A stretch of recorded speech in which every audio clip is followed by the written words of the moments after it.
instruments par lesquels tu vas nous parler, Père, parce que tu l'as préparé, tu l'as qualifié pour ce travail ce matin. Et merci d'être là à ses côtés par le Saint-Esprit, Seigneur, pour le conduire pendant qu'il va prendre la parole au Père. Que la gloire te revienne, Seigneur Dieu. C'est au nom de Jésus que nous avons prié ainsi. Et disons tous Amen. Restons debout, nous allons accueillir le prédicateur de ce matin, c'est le révérend Bondo. Pendant qu'il avance, nous acclamons l'Éternel.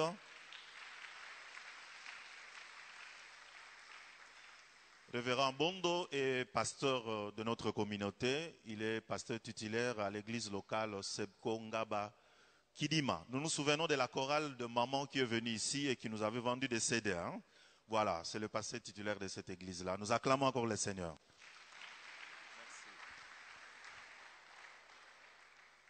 Bien-aimés dans le Seigneur, bonjour. Alléluia. J'aimerais que chacun de vous prenne sa Bible et avec moi, lisons le passage du jour qui nous sont dévolus ce matin. Il y en a deux. Le premier passage, nous le tirons dans 1 Pierre chapitre 4, versets 12 à 19. 1 Pierre, chapitre 4, versets 12 à 19. Le second et le dernier, nous le prenons ou nous le tirons dans le livre des Philippiens, en son chapitre 3e, du 12e au 14e verset. Philippiens chapitre 3, verset 12 à 17, à 14 plutôt, excusez-moi. Pour une dernière fois, Philippiens chapitre 3, verset 12 à 14. Si nous sommes tous à la page, lisez avec moi le premier passage tiré dans 1 Pierre chapitre 4, verset 12 à 19. Voici comment dispose la lecture du dit passage. Amis très chers, vous êtes dans le feu de la souffrance. Ne soyez pas surpris, ce n'est pas étonnant. Ce feu va montrer ce que vous valez. Si vraiment vous participez aux souffrances du Christ, soyez joyeux. Alors quand vous verrez sa gloire, vous serez également heureux et plein de joie. Si on vous insulte parce que vous êtes disciples du Christ, quel bonheur pour vous. Esprit de Dieu, l'Esprit glorieux est sur vous. Parmi vous, si quelqu'un souffre, il ne faut pas que cela plutôt lui arrive parce qu'il a tué, parce qu'il a volé, parce qu'il a fait le mal, ou parce qu'il a sémé le désordre. Mais s'il souffre parce qu'il est chrétien, il ne doit pas avoir honte. Il doit plutôt remercier Dieu de pouvoir porter le nom du Christ. Oui, c'est le début du jugement. Et il commence par la famille de Dieu. S'il commence par nous, qu'est-ce qui va arriver à la fin à ceux qui ne veulent pas croire à la bonne nouvelle de Dieu? Les livres saints disent, c'est déjà difficile pour des gens qui font le mal d'être sauvés. Alors les gens mauvais et les pécheurs, qu'est-ce qu'ils vont devenir? Ainsi, ceux qui souffrent en faisant ce que Dieu veut doivent se confier à leur Créateur, qui est fidèle et continue à faire le bien. Allons au second et dernier passage, celui tiré dans Philippiens chapitre 12, verset 14. Voici comment dispose le dit passage. Je ne veux pas dire que j'ai déjà atteint le but ou que je suis déjà parfait, mais je continue à courir pour saisir le prix parce que le Christ Jésus m'a déjà saisi. Non, frères et sœurs, je ne pense pas que j'ai déjà obtenu le prix, mais j'oublie la route qui est derrière moi. je suis tendu en avant et je fais la seule chose importante, courir vers le but pour gagner le prix. Dieu nous appelle d'en haut à le recevoir par le Christ Jésus. Amen. Reprenez vos places. J'aimerais commencer par présenter mes remerciements à Dieu, le Créateur, qui a voulu que je parte de chez nous pour chez vous, d'où vous me recevez ce matin, au fait de prêcher la parole de Dieu. Je remercie également mes collègues pasteurs qui m'ont fait confiance, étant donné que nous sommes plusieurs pasteurs. Et parmi ceux-ci, ils ont opéré le choix sur ma modeste personne pour que je vous apporte la parole de Dieu. Et je dis au finish merci à l'église que vous êtes, vous qui bientôt me suivrez avec une attention soutenue, en fait que je prenne cette grâce-là de vous transmettre la parole de Dieu. Disons Amen. Il est vrai, bien-aimé, que vous m'aviez suivi dans 2 passages distincts. Lequel passage vous donne le message qui sera prêché ce matin. Au premier passage, celui contenu dans l'épître de Pierre, en son chapitre 4, versets 12 à 19. Là, c'est l'apôtre Pierre qui nous parle de la situation vécue par les chrétiens juifs de l'époque. Ces chrétiens étaient au sein de leur église comme nous le sommes maintenant là. Mais il se fait que ces chrétiens commettaient beaucoup d'erreurs. Il s'est créé en eux une certaine confusion entre servir Dieu et être dans l'église. Et au regard de ce passage, l'apôtre Pierre est en train de fustiger leur mauvais comportement, lesquels comportements faisaient état d'une marche qui n'était pas conforme à la vie chrétienne. Donc ce sont des chrétiens qui vivaient une certaine religiosité. Ils ne vivaient pas la vie chrétienne, quoique étant dans l'église, mais ils se comportaient comme n'étant pas des chrétiens. Pour eux, servir Dieu, c'est être dans l'église, c'est peut-être prêcher comme je le fais là ce matin, c'est peut-être participer au rite de l'église, mais alors, au-delà de cela, je suis libre, je peux faire tout ce qui est bon me semble. Voilà pourquoi Pierre, étant serviteur de Dieu, il va appeler ces derniers à pouvoir se conformer de la manière digne du Seigneur. S'agissant du deuxième passage, celui tiré dans Philippiens, chapitre 3, 12, 14. Ici, c'est l'apôtre Paul, sans doute, qui s'adresse aux Philippiens, qui eux aussi étaient chrétiens vivant au sein de l'église. Mais ceux-ci, tout en étant dans l'église, ils ont cru à Dieu, ils ont cru au Seigneur Jésus-Christ et ils se sont mis à croiser les bras. Pour eux, tout est fini. Nous n'attendons que le retour du Seigneur. Alléluia. Alléluia. Oubliant que lorsqu'ils avaient cru au Seigneur, chacun d'eux avait des efforts à déployer au fait de parfaire sa vie. Ils ne savaient pas que la vie chrétienne devait se parfaire au jour le jour. Et ce faisant, ils devaient avoir un but à atteindre. Et ce but-là, c'est le prix qui leur attendait. Étant dans l'église, ils n'avaient pas ce prix. Mais ils devaient parfaire au jour le jour leur vie pour que, au moment venu, le jour venu, que ce prix-là leur soit accordé. Et ce prix-là, c'est la finalité de leur appel dans le Seigneur. Ce prix-là, c'est la finalité de leur vie chrétienne ici-bas. Mais c'est un prix à venir. Alléluia. Alléluia. Cela étant, voici les thèmes sur lesquels nous allons nous appesantir. Fixons nos regards ou nos yeux sur la récompense à venir. Fixons nos yeux sur la récompense à venir. Je me reprends pour une dernière fois. Notre thème de ce matin est le suivant. Fixons nos yeux sur la récompense à venir.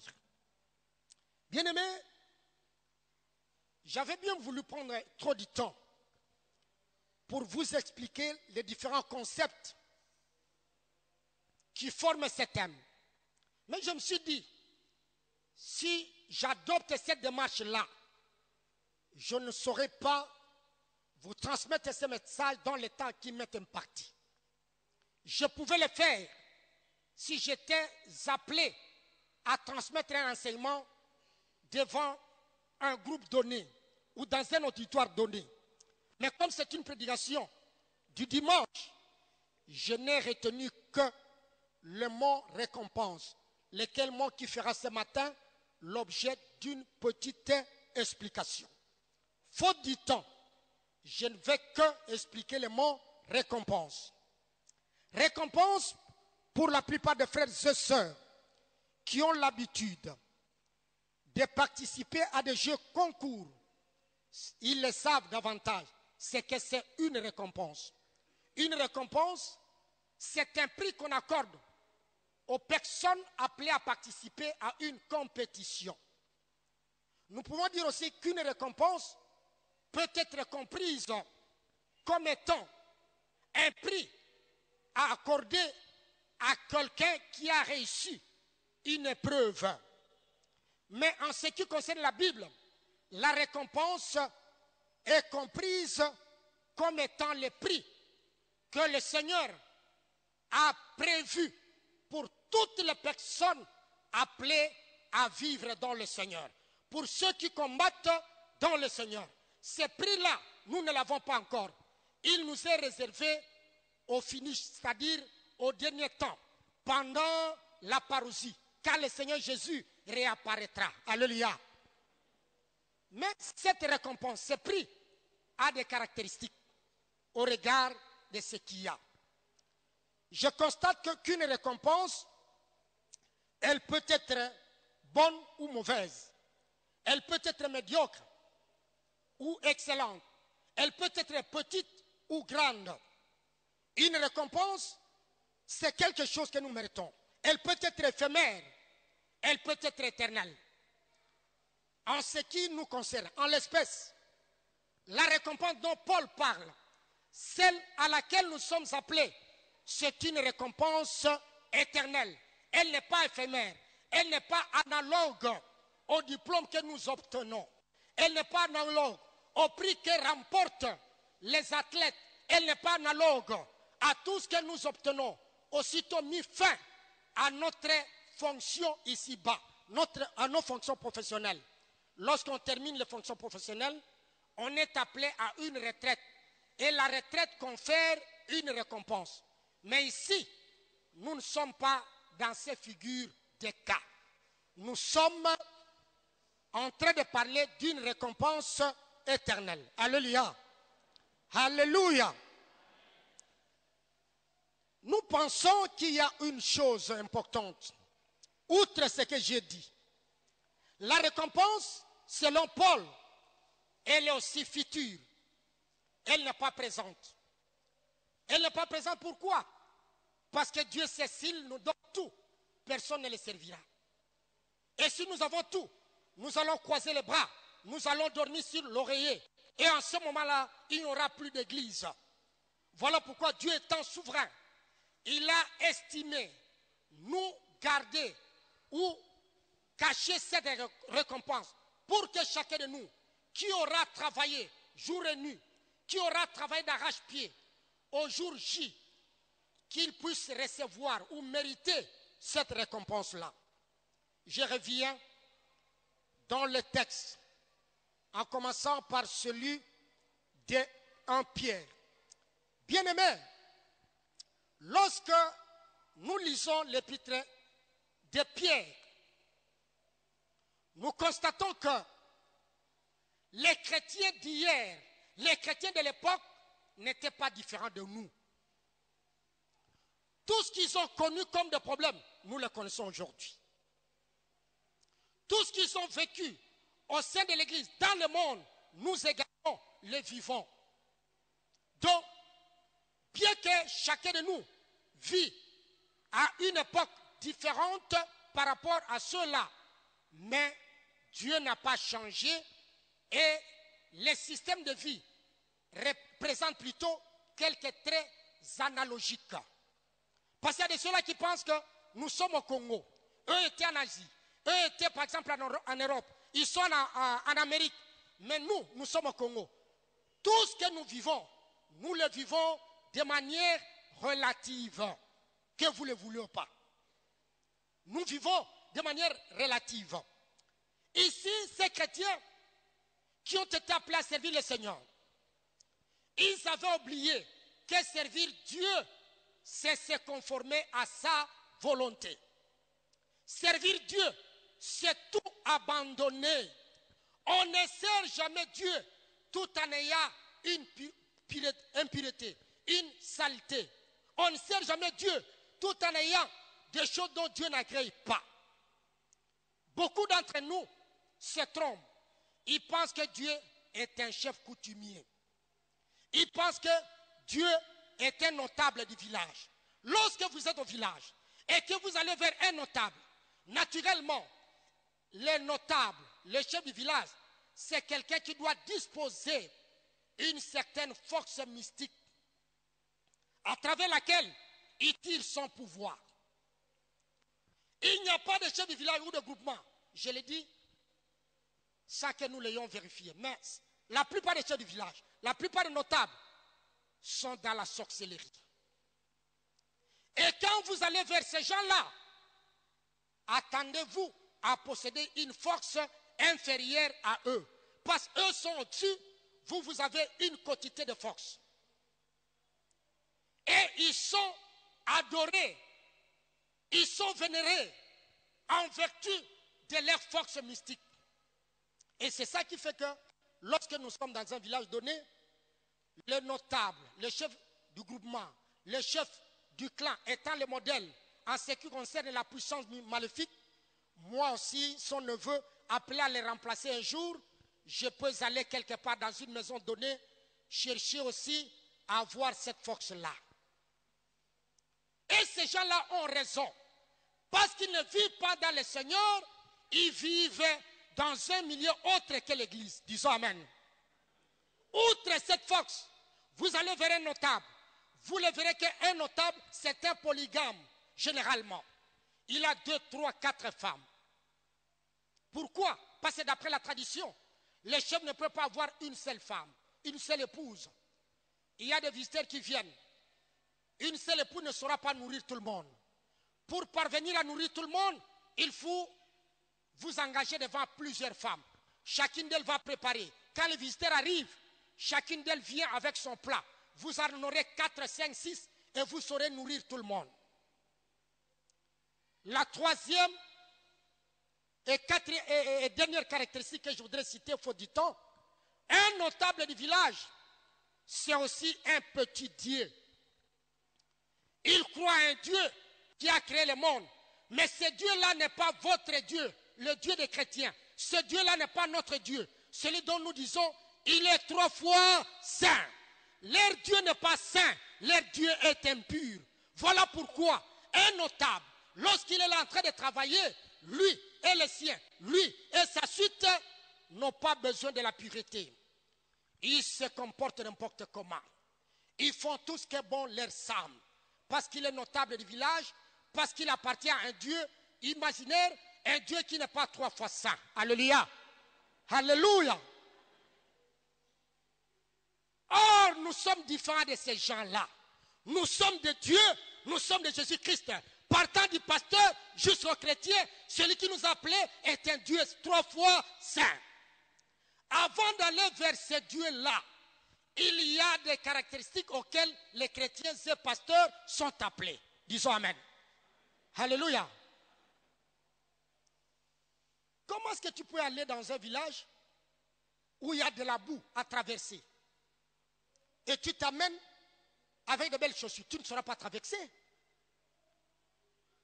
Comment est-ce que tu peux traverser une rivière qui n'a pas de pont pendant que tu es à bord d'une voiture? Ce sont des notions élémentaires que nous ignorons. La première des choses, nous devons savoir, Dieu Créateur, notre Père universel, qui nous a appelés, est un Dieu qui est 3 fois saint. Cela étant, ce Dieu-là n'accepte pas que son pasteur vive une vie de péché. Ce Dieu-là n'accepte pas que ces fidèles que vous êtes vivez une vie infidèle. Alléluia.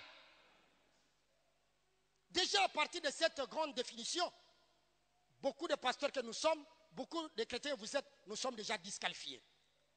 Parce que nous sommes serviteurs de ce Dieu-là qui est trop facile, mais malheureusement vivant la vie de péché. Nous sommes des chrétiens de ce Dieu-là qui est trop facile, mais contre toute attente, nous sommes au sein de l'église, maintenant une vie de débauche, maintenant une vie d'adultère. Alléluia. Il y a des gens qui pensent que notre Dieu étant un Dieu riche en miséricorde, il pardonne. Je peux m'arroger le droit de faire tout ce qui est bon me semble, parce que Dieu va me pardonner.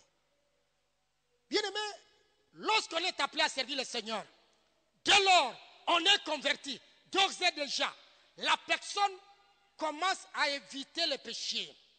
Il ne peut plus faire des péchés une coutume, une habitude. Le péché devient quelque chose du passé, comme le dit Paul. Le péché devient quelque chose qui doit déranger sa vie. Le péché devient quelque chose qui doit lui faire honte. Même si personne d'autre ne l'a vu, là où il en a commis. Mais il sait qu'en moi, il y a quelque chose qui ne va pas. Alléluia. Ce matin-là, tel que je vous observe, lorsque nous chantions, la plupart d'entre nous étaient heureux, en train de jubiler devant le Seigneur. Parce que pensant que lorsque j'ai une voix sonore, lorsque je chante bien, le Seigneur est content. Bien au contraire, notre Dieu n'est pas content des gens qui ne reconnaissent pas leur état d'âme. Chacun de nous doit se reconnaître au départ. Suis-je dans la voie du Seigneur ou je ne le suis pas? Si je suis dans la voie du Seigneur, gloire à Dieu. Quand je me mettrai à l'adorer, Dieu sera content. Parce qu'il veut que les saints s'approchent auprès de lui. Mais lorsque je mène une vie de péché, bien aimé, quand bien même je prêcherai, tel que je le fais là ce matin, c'est de la vaine et de la vaine espérance. Je peux accomplir tous les actes que l'Église attend de moi. Mais tant que je vivrai, je mènerai une vie de péché, tout cela c'est nul et de nulle avenue. Alléluia. Et Paul, ayant compris la vie de ces chrétiens, il dit, mais c'est Dieu qui vous a appelé. Rappelez-vous que l'épître adressé aux chrétiens juifs de l'époque, dans cette épître, Paul souhaite que tout le monde vive la sanctification. Il n'y a pas de sanctification là où il y a la débauche. Chrétien à l'église, c'est quoi francophone, mais quelque part, on vit avec une concubine. Quelque part, on vit avec un concubin. Quelque part, on sait ce qu'on fait. Chrétien dans l'église, c'est quoi francophone, mais quelque part, on appartient à un truc secret, à une religion secrète, à une secte secrète. J'appartiens à telle ou telle loge. Non, ce n'est pas possible. Notre Dieu n'aime pas le syncrétisme.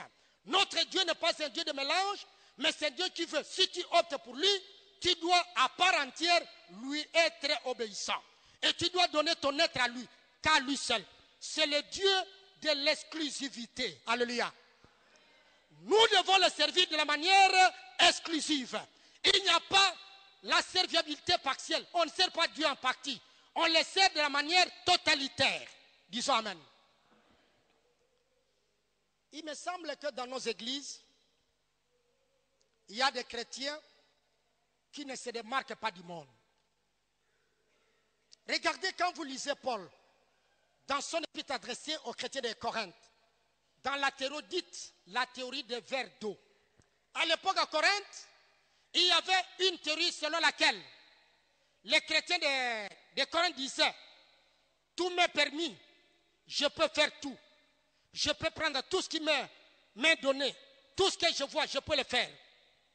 Et Paul vient, il dit non, vous à Corinthe, tout vous est permis. Mais moi, Paul, je vous dis, tout n'est pas utile. C'est lui qui a contredit cette théorie. Et ce n'est pas le cas pour nos églises d'aujourd'hui, où les chrétiens sont chrétiens, mais lorsqu'ils sont dans des rues de Kinshasa, il n'y a pas de distinction entre chrétiens et païens. Ce n'est pas le cas pour nos frères d'aujourd'hui. À l'église, ils sont des chrétiens, mais au boulot, là où ils travaillent, il n'y a pas de différence entre les chrétiens qui travaillent en tel ou tel endroit avec ceux qui ne sont pas des chrétiens. J'ai toujours dit, nous sommes des chrétiens de nom. Nous pouvons tout dire, mais jusque-là, nous n'arrivons nullement, révérend pasteur, à prouver aux yeux du monde que nous sommes différents de ceux qui sont du monde. Je vais vous donner quelques exemples. Allez à milieu de serviteurs de Dieu, les pasteurs. Observez les pasteurs. Quittez là où sont les pasteurs. Allez dans un autre milieu où il n'y a pas de serviteurs de Dieu.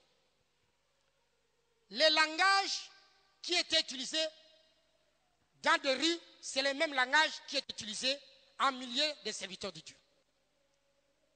Le style que nous, hier, à l'époque Luguerre, avions fustigé, avions refusé, quand nous fîmes nos premiers pas vers le Seigneur, aujourd'hui, nous sommes rentrés dans ce style-là. Tout ce que nous avions refusé hier, c'est ce que nous utilisons aujourd'hui. Le comportement dont nous disions hier qu'il était mauvais, c'est celui que nous appliquons aujourd'hui. Je donne un autre exemple. Quand nous fûmes encore chrétiens, avant que nous devenions pasteurs, nous prêchions contre les sectarismes, mais qui sont à l'auteur de la propagation des églises dans la ville propre de Kinshasa. Ce sont ces frères-là, ce sont ces pasteurs-là. Et quand vous allez dans ces églises-là, suivre la doctrine qui est prêchée, vous verrez que la doctrine qui est prêchée dedans n'est pas la doctrine chrétienne. Pourvu que j'ai mon église, j'ai 10 chrétiens, 50 chrétiens, qu'on me donne un peu d'argent pour que je gagne ma vie. L'évangile n'est plus la parole libératrice des âmes, mais l'évangile devient un gagne-pain. Et qui en font de l'évangile un gagne-pain? Ce sont les chrétiens hier qui disaient que devenir un sectaire était mauvais. Aujourd'hui, ils disent devenir un sectaire n'est pas mauvais. Pire encore, nous pasteurs soutenons ces choses-là. Nous sommes avec ces gens-là. Les pasteurs de l'ECC appellent cela ligablo, magablo. Magablo. Parce qu'il s'est stylé ce matin ici, à midi il sera là-bas, le soir il sera de l'autre côté. Toute sommation faite, il a au moins 100 000 francs à empocher.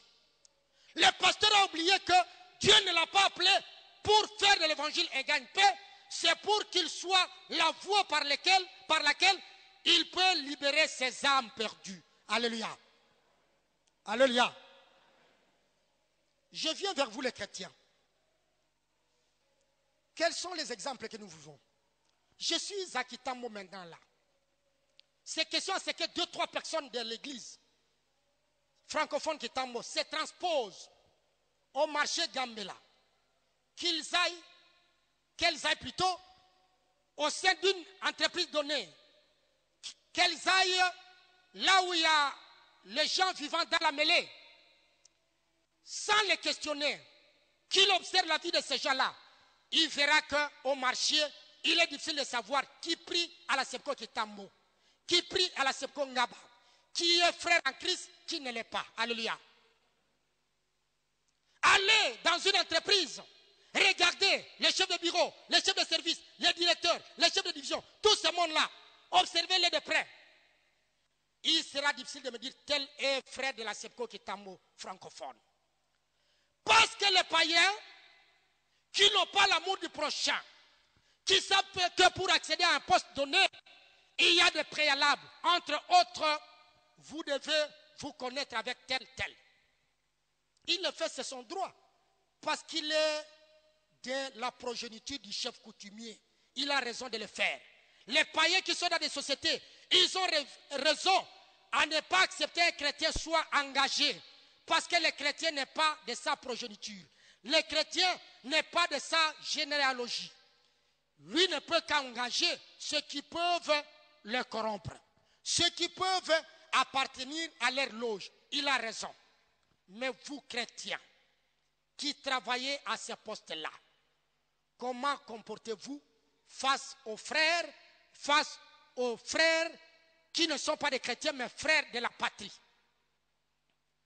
Si eux exigent quelque chose, le frère chrétien qui a ce poste-là, lui aussi va exiger quelque chose. Ils disent que c'est comme cela que le monde évolue. Le monde est comme tel. Mais pour les chrétiens, le monde doit savoir évoluer autrement. Les chrétiens doivent faire un distinguo. Alléluia. Alléluia. Un troisième exemple. Je vais parler des sœurs. Les sœurs, les mamans, c'est l'Église qui les a appelées pour que chacune d'elles obtienne la vie éternelle. Mais les mamans, avant toute chose, d'abord, c'est leur beauté, leur corps. Si ce matin, les mamans peuvent être sincères, chacune d'elles se met à faire l'inventaire de ce qu'elle a gagné pour son corps, vous verrez que c'est plus important par rapport à ce qu'elle apporte pour le Seigneur. Alléluia. Maman, ceux qui n'ont tout bino, ba dépense de sali, poste mobimba, sans mobimba, pour nous autres bino, kolata, tout ce que vous avez fait, vous verrez que c'est beaucoup d'argent. Mais lorsqu'on dit à cette maman-là, sacrifiez-vous pour le Seigneur moyennant $10, $20, vous verrez que ce sont peu de mamans qui vont venir. Il y aura un petit nombre. Pour elle, la priorité d'abord c'est mon corps, le Seigneur c'est après. Paul, vous le savez, il a mis tout son temps à arrêter les gens, à maltraiter les gens. Il était, n'est-ce pas, païen, quoique religieux de l'époque. Mais lorsqu'il a rencontré le Seigneur, il dit, toutes ces choses-là, je les regarde comme étant une perte. Comment est-ce qu'une maman, un papa, un frère, une sœur, étant membre de cette église, frère chrétien de cette église, il était, n'est-ce pas, une femme, un homme qui avait 2, 3 femmes. Elle était une dame qui courait derrière les hommes. Elle est à l'église, mais elle n'a pas encore cessé avec cette pratique. Elle la regarde comme étant une pratique bénéfique. Vous étiez païen. Nous vous avons prêché la parole de Dieu. Vous avez compris que notre Dieu n'est pas un Dieu de mélange. Dès lors vous venez à lui ou vers lui, d'ores et déjà, vous mettez fin à votre passé. Alléluia. Y a-t-il encore de frères ce matin servant le Seigneur tout en ayant encore leur passé? Si oui, lesquels? Moi je n'en sais rien. Mais je sais, si Dieu nous donnait des lunettes spirituelles, à voir l'état d'âme de chacun, je vous assure, bien aimés dans le Seigneur, nombreux ne s'approcheront pas ici s'il y avait la table du Seigneur. Ce sera une histoire analogue à celle de la femme, n'est-ce pas, adultère, dont tout le monde avait pris la pierre pour jeter sur elle. Et quand Jésus questionna la foule, qui parmi vous n'a jamais péché? Vous le savez, chacun se mettait à déposer sa pierre et prenait une direction contraire. Alléluia. Alléluia. Bien-aimé, je sais que notre Dieu est un Dieu d'amour. Il sait qui t'a appelé ici tel que tu es. Mais Dieu ne te condamne pas aujourd'hui. Ce qu'il a besoin, c'est que tu cesses avec ta vie du passé. Et que tu sers Dieu dans la sainteté, dans la sanctification. Car notre Dieu est 3 fois saint. C'est alors que les gens diront que nous sommes réellement de Dieu. Paul dit, je ne suis pas parfait, mais je suis en train de courir dans le but d'obtenir la récompense, le prix de la vocation céleste. Ce prix, je ne l'ai pas encore, mais je cours. Je ne cours pas comme par aventure, mais je cours avec une assurance certaine pour que ce prix ne m'échappe pas. Bien-aimés dans le Seigneur, il y a beaucoup de gens qui courent vers ce prix en s'aventuriant. Il y en a beaucoup qui viennent à l'église et qui disent que nous servons le Seigneur, mais qui les servent malheureusement par aventure. Un tel comportement ne vous donnera pas le prix dont nous attendons aujourd'hui. Vous voulez avoir du prix qui vous est promis. Le prix qui vous est promis, c'est un prix qui s'obtient moyennant des conditions. Pour en obtenir, vous devez servir le Seigneur de la manière conforme à sa parole. Pour obtenir ce prix, vous ne devez plus vivre la vie du péché. Pour obtenir ce prix ou cette couronne qui nous est attendue, vous devez, n'est-ce pas, marcher tout en extirpant au jour le jour les péchés l'un après l'autre. Au besoin, si la conscience y est, tout ce que l'esprit vous dit, ça c'est mauvais. Mettez un terme à cela. La vie chrétienne, ce n'est pas demain, c'est aujourd'hui. Demain, c'est le prix. Aujourd'hui, c'est la vie chrétienne. Disons Amen. Alléluia. Servir le Seigneur, ce n'est pas demain, mais c'est aujourd'hui. La parole de Dieu nous dit, aujourd'hui, si vous entendez sa voix, n'endurcissez pas votre cœur. Votre temps, c'est aujourd'hui. Bien-aimés, quand vous lisez un passage là qui nous est donné dans les livres de 1 Jean, chapitre 2, verset 17. Nous n'allons pas le lire. 1 Jean, chapitre 2, verset 17. Le monde tel qu'il est, il est beau. Il présente beaucoup de divergences. Il nous attire. Il nous présente des choses qui paraissent bonnes. Mais en réalité, quand vous les goûtez, elles ne sont pas bonnes. Le monde nous fait attirer vers beaucoup de convoitises. Mais en réalité, quand vous y entrez, vous verrez que c'est la mort. J'aime le cantique lingala qui dit O mokili yo kitoko, yo zali kongenga, kasi solo yo mokili, li futu na yo zali mabe. C'est pas pour rien que la Bible dit le salaire du péché, c'est la mort. Nous le savons, mais nous oublions en agissant. Le salaire du péché, c'est la mort. Bien-aimés dans le Seigneur, vous voulez la vie éternelle, apprenez à rompre avec les péchés aujourd'hui. La vie éternelle, nous ne l'obtenons pas après la mort, mais nous l'obtenons pendant que nous sommes en vie. Alléluia. Car la Bible dit clairement dans Jean 3, 16, car Dieu a tant aimé le monde, il nous a donné son Fils, l'unique Fils, afin que quiconque croit en lui ait la vie éternelle. Dès lors vous croyez, vous avez la vie. Mais vous n'avez pas la vie pendant que vous êtes dans le péché. Pour que vous ayez cette vie-là, avant que vous ne mouriez, c'est aujourd'hui. C'est maintenant là que je vous parle. Dès lors vous vous rendez compte qu'il y a tel péché qui ronge ma vie, prenez une décision responsable. Dites-vous que Dieu n'est pas content de moi parce que ma marche ne le plaît nullement. Alléluia. Alléluia. Paul court, non pas vers la danse, non pas vers les stades, non pas vers les titres, comme le font le pasteur. Nous, pasteurs, courons vers des titres.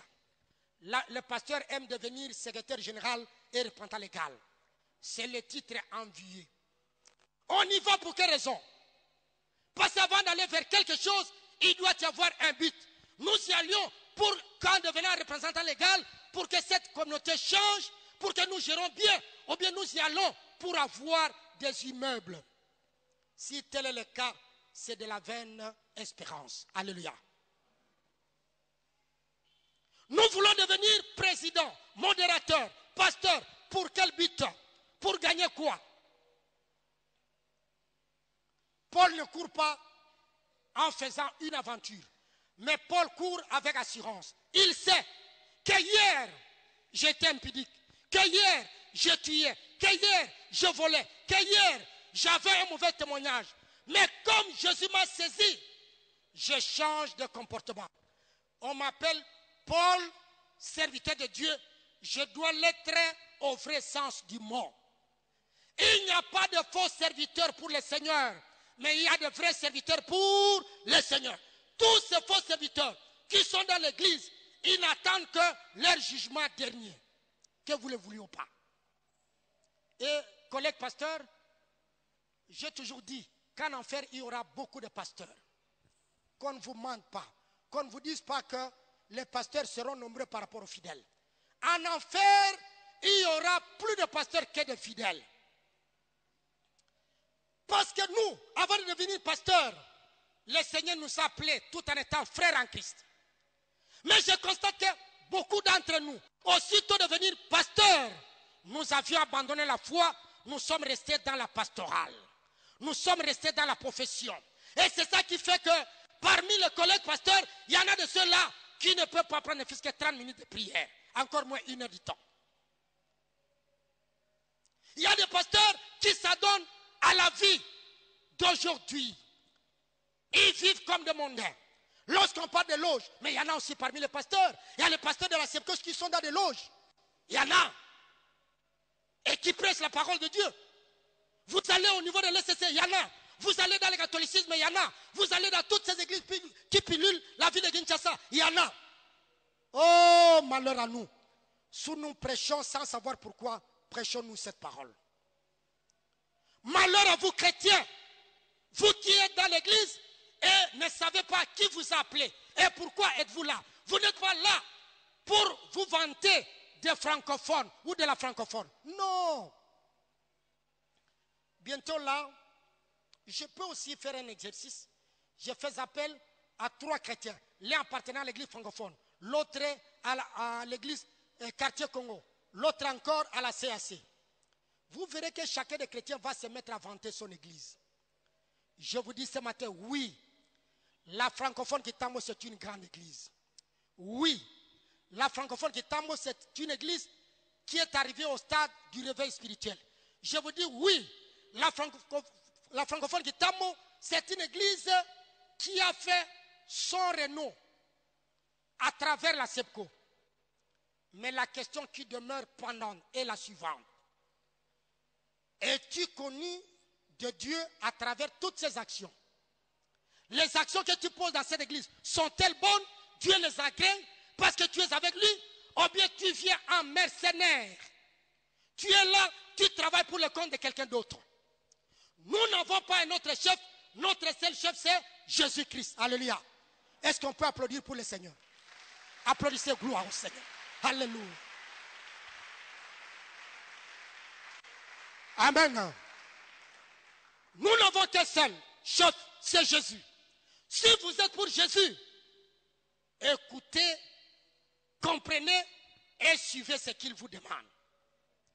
Il vous veut des chrétiens purs, des chrétiens sanctifiés, des chrétiens fidèles, des chrétiens vivants au jour le jour dans sa volonté. Alléluia. Des chrétiens qui ne s'accrochent pas au passé. Le passé, bien sûr, il y en a eu, mais ce n'est plus notre affaire. Moi qui vous parle, je suis arrivé à Kinshasa en 1974. J'étais un petit bandit. Ceux qui m'ont vu grandir au quartier savent que j'étais un petit bandit, moi. Mais en 80, quand le Seigneur m'a prêché à travers une sœur en Christ, que le frère Panza certainement doit connaître, la défunte Yvonne, la défunte épouse à notre frère Mokwama, qui était à la maison de la Ligue. Il travaille à la Ligue pour la lecture de la Bible. Cette sœur était brune, elle était belle.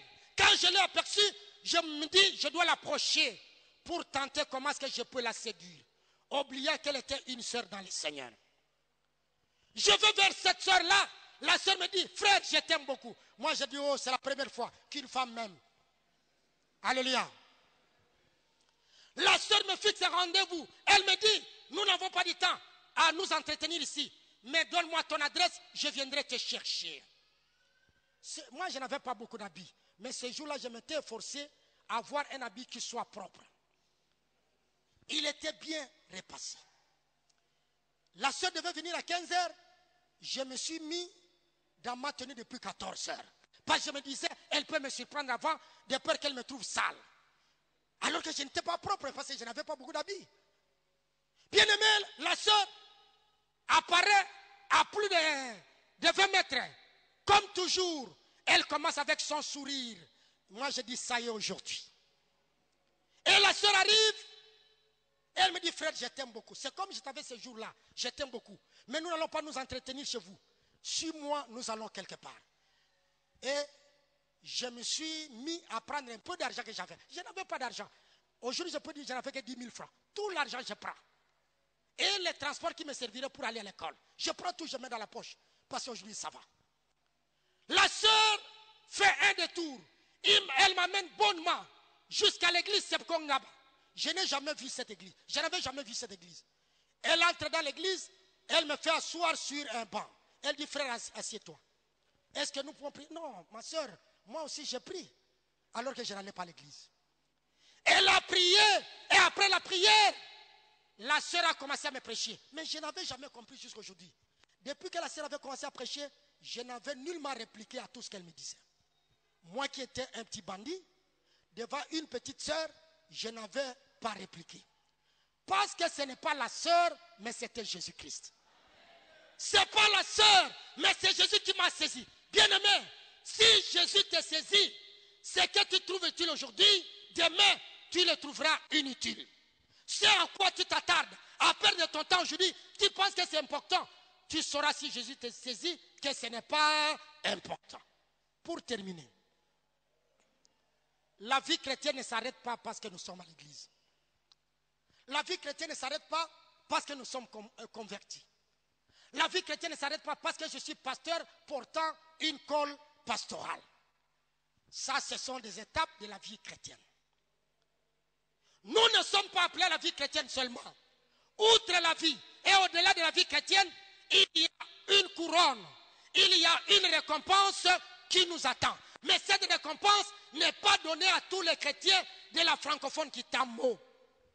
Cette récompense n'est réservée que aux chrétiens de la Sepko Kitamo francophone qui marchent dans la crainte du Seigneur.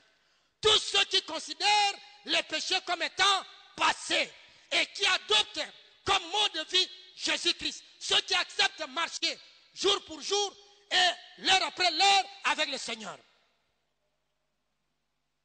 Fixons nos regards ou nos yeux sur la récompense à venir. Oublions tout ce qui est de Kinshasa. Oublions tout ce que font les autres. Oublions tout ce qui nous attire. Mais fixons nos yeux sur la récompense qui nous attend. Car c'est notre seul but pour lequel nous sommes chrétiens. Que le Seigneur vous bénisse.